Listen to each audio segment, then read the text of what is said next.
जय हिंद मेरे सभी प्यारे साथियों। आज की हमारी क्लास 2 जनवरी की डेली करंट अफेयर्स की क्लास है, जिसके अंतर्गत हम बात करेंगे कुछ महत्वपूर्ण प्रश्न। तो चलते हैं, क्लास को स्टार्ट करते हैं। आज का हमारा आपसे पूछा गया प्रश्न है, बद्रीनाथ मंदिर कहाँ स्थित है। 4 ऑप्शन आपके सामने हैं। सही आंसर आप लोगों को कमेंट बॉक्स में लिखकर जरूर देना है। चलते हैं पहले प्रश्न की तरफ।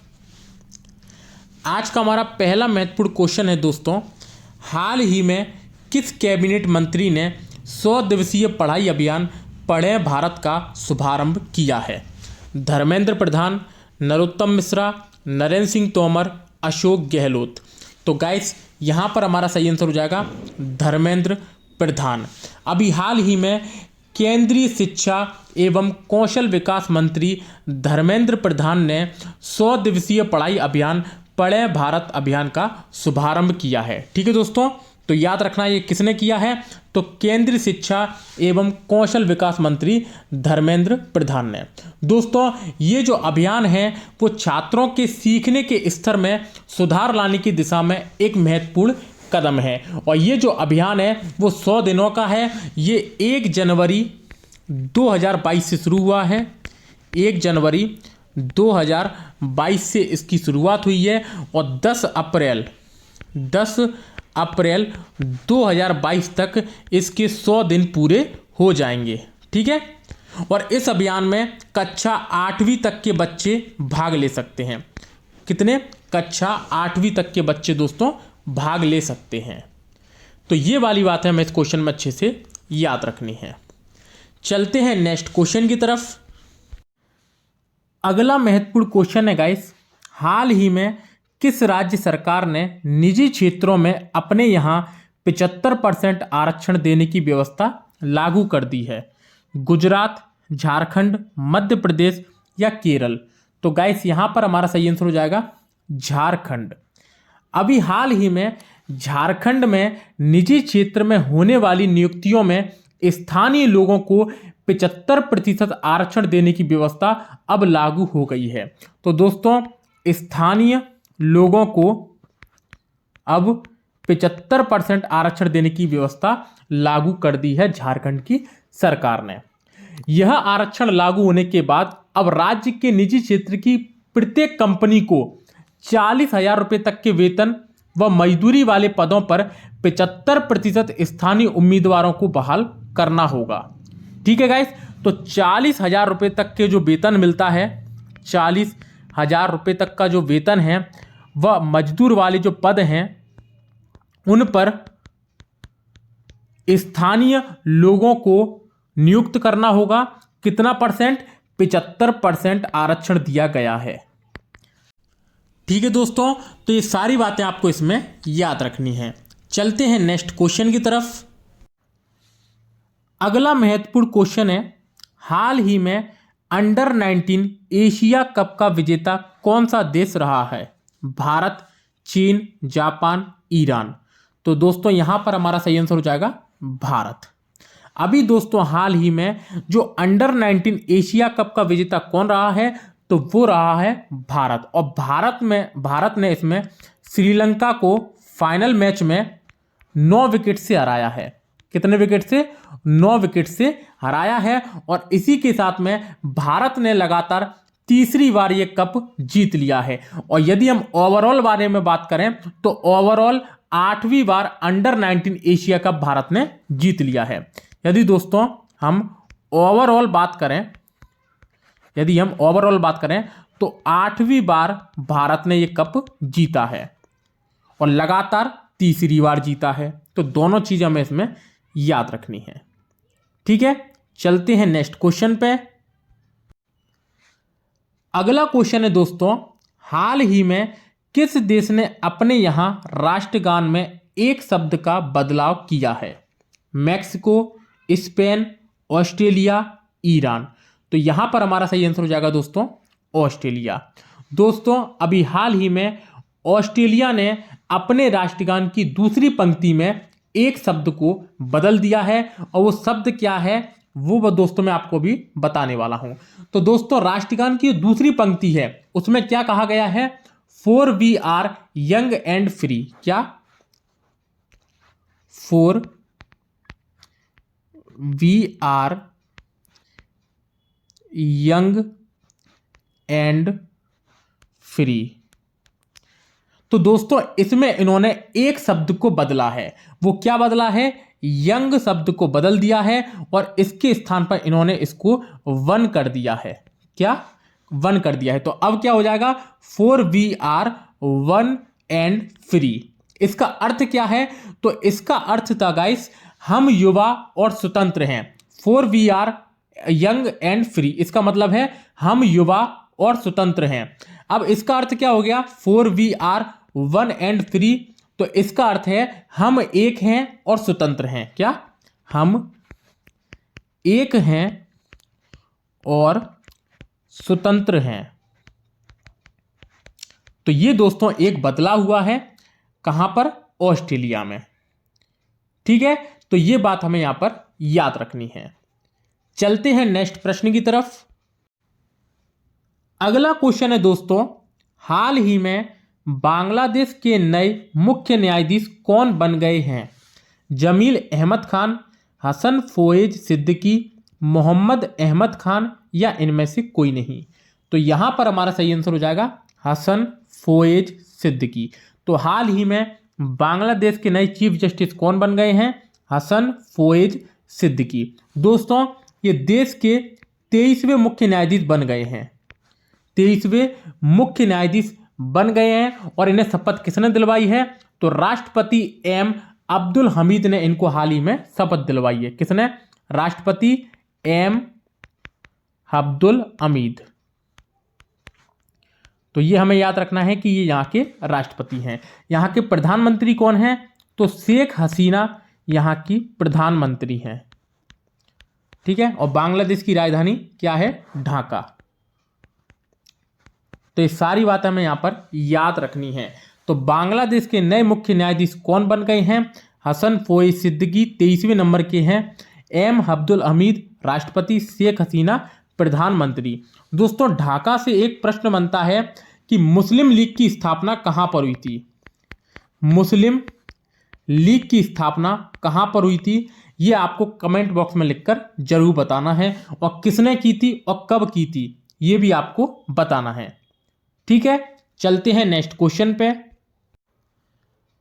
अगला क्वेश्चन है दोस्तों, भारतीय तटरक्षक का नया महानिदेशक किसे नियुक्त किया गया है? सौरभ सक्सेना, रजनीश कुमार, वीरेंद्र सिंह पठानिया या किशन लाल। तो यहां पर हमारा सही आंसर हो जाएगा वीरेंद्र सिंह पठानिया।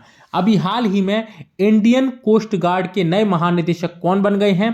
तो ये बन गए हैं दोस्तों वीरेंद्र सिंह पठानिया, और ये 24वें नंबर के महानिदेशक बन गए हैं। ठीक है, तो ये बातें हमें इसमें याद रखनी है। अभी दोस्तों मैंने आपको बताया भी था कि आईसीजी में कुछ जगह भी निकली हैं, तो उसके बारे में शायद मैंने नोटिफिकेशन डाल दिया है। तो जिसने नहीं देखा है वो यूट्यूब पर देख सकता है कि इंडियन कोस्ट गार्ड को लेकर दोस्तों अभी हाल ही में जगह निकली हैं। जिसने फॉर्म नहीं भरा है वो फॉर्म फिल कर सकता है। दोस्तों बात करते हैं भारतीय तटरक्षक के बारे में। तो भारतीय तटरक्षक बल की स्थापना कब हुई थी? तो आईसीजी की स्थापना हुई थी 18 अगस्त 1978 को। कब? 18 अगस्त 1978 को। इसका मुख्यालय नई दिल्ली में, और इसके महानिदेशक कौन बन गए हैं? वीरेंद्र सिंह पठानिया।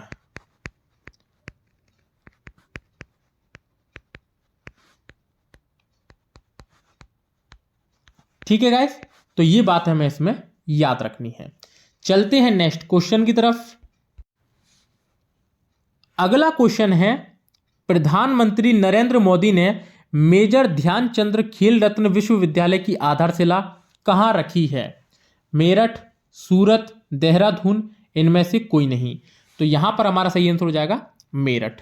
तो हाल ही में मेरठ में मेजर ध्यानचंद खेल विश्वविद्यालय की आधारशिला किसने रखी है? तो नरेंद्र मोदी जी ने। और इसकी स्थापना के लिए कितनी धनराशि अनुमानित की गई है? तो 700 करोड़। कितनी दोस्तों? 700 करोड़।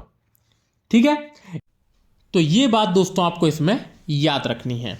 चलते हैं नेक्स्ट क्वेश्चन की तरफ। अगला क्वेश्चन है दोस्तों आईएमपी क्वेश्चन, रेलवे बोर्ड के नए अध्यक्ष और सीईओ कौन बने हैं? संजीव बंसल, वीके त्रिपाठी, अजय त्यागी या सचिन अरोड़ा? तो यहां पर हमारा सही आंसर हो जाएगा वीके त्रिपाठी। तो रेलवे बोर्ड के नए अध्यक्ष वीके त्रिपाठी को बनाया गया है और इन्होंने किसकी जगह ली है? तो सुनीत शर्मा की इन्होंने जगह ली है। सुनीत शर्मा की इन्होंने जगह ली है। ठीक है, तो ये बात हमें यहां पर याद रखनी है।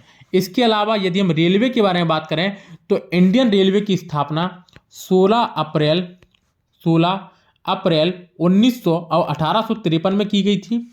16 अप्रैल 1853 में। मुख्यालय नई दिल्ली और इसके अध्यक्ष वीके त्रिपाठी। यदि वर्तमान में रेलवे मंत्री के बारे में बात करें तो वो हैं अश्विनी वैष्णव। कौन? अश्विनी वैष्णव। तो ये सारी बातें हमें याद रखनी है।